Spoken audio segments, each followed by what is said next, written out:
The fight for women's suffrage was probably covered in one of your history classes, at least briefly.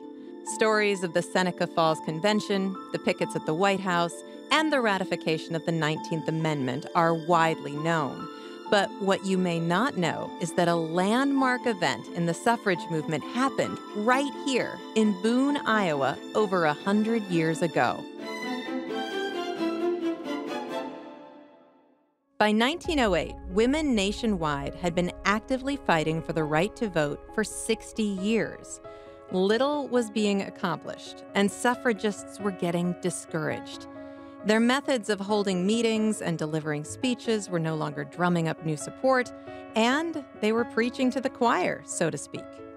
Iowa Equal Suffrage Association President Eleanor Elizabeth Gordon recognized this and took action.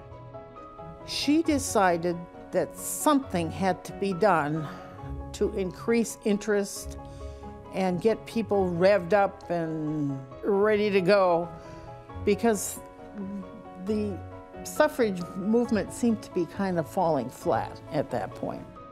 She contacted a woman named Rowena Edson Stevens, who was the president of the Boone Equality Club.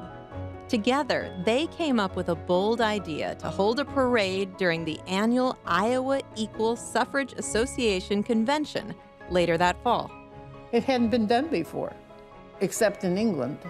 You know, to do something physical, to act something out, was much more effective, or they thought it would be much more effective. At 11:45 on October 29, 1908, over 100 women lined up at the corner of 7th and Carroll Streets, ready to participate in the parade. Armed with banners and led by a local band and a car carrying national suffrage leader Dr. Anna Howard Shaw, they began marching east toward the heart of the business district. When they reached the intersection of 8th and Story Streets, Dr. Shaw addressed the crowd in the form of an open-air meeting.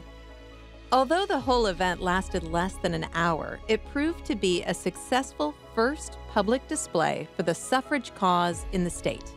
The Boone Parade was one of the first suffrage parades in the nation, and it inspired other state and national suffrage leaders to organize parades of their own, perhaps most notably Alice Paul's infamous 1913 parade in Washington, D.C.